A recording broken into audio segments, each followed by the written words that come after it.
data science is kind of a meme. Like, I don't think it hurts. It's great for like business users. You could be like half a programmer kind of thing at a big company. Like you'd be a business analyst and you're also kind of know programming and data science. It's not a bad thing. But that's not like a fully employable thing. The secret is you're poor. Yeah, okay. Interesting. Interesting hypothesis.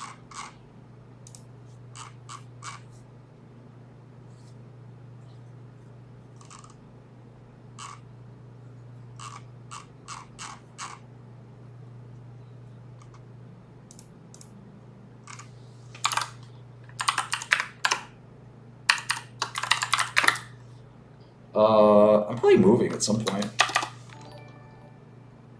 Bridger does not use Robinhood.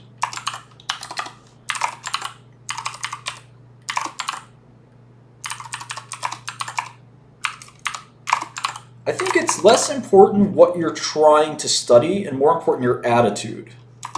Andrew Tate is right about that, at least. He gives people a little bit of that winning attitude. And part of watching me isn't just about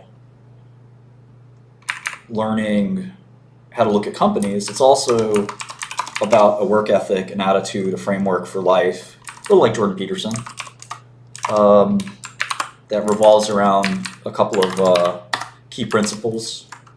We actually had a name for this, which I won't share, because that's like secret level 35. But it basically translates loosely into leave no stone unturned. And that's kind of like my research philosophy. It's very difficult to employ.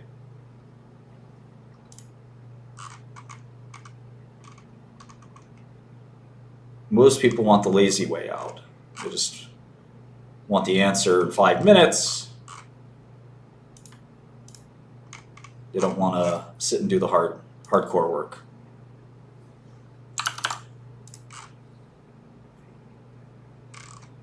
I don't know if work ethic is genetic. I think you can psych yourself into it and psych yourself out of it. I think it's very much a psyop. You have to psyop yourself.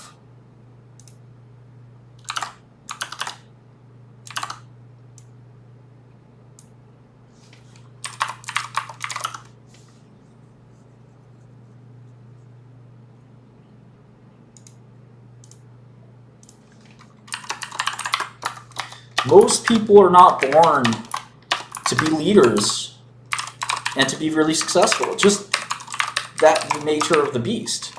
If you want to be that, you're going to have to be different. You're going to have to zig when others zag. You're going to have to do things really that look strange to your friends. When I was in high school, I used to read the Wall Street Journal. None of my friends read the Wall Street Journal. They didn't understand what the fuck that was. I used to talk about stocks nonstop. Nobody wanted to talk about stocks. You got to be different. Really different.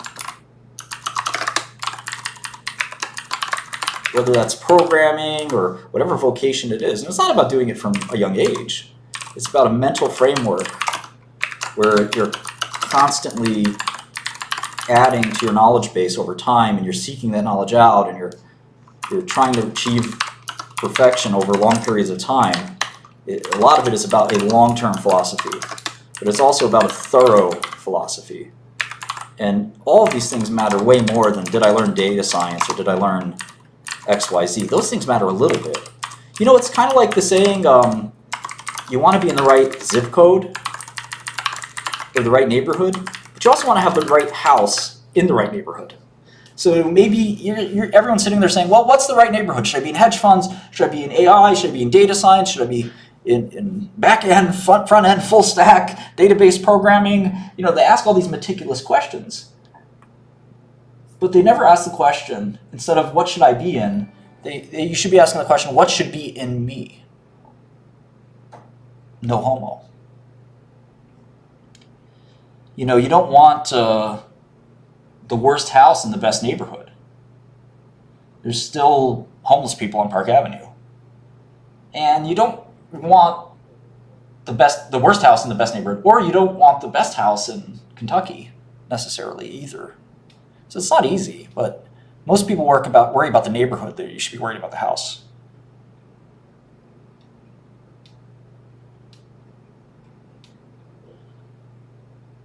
I think chem is better for pharma than bio.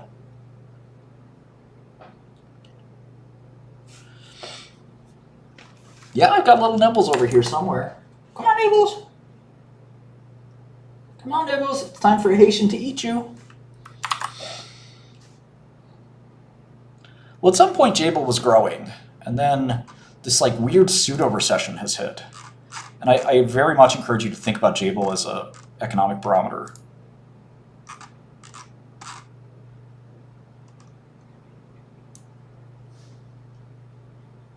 Still waiting on Nibbles to appear. Queen Nibbles.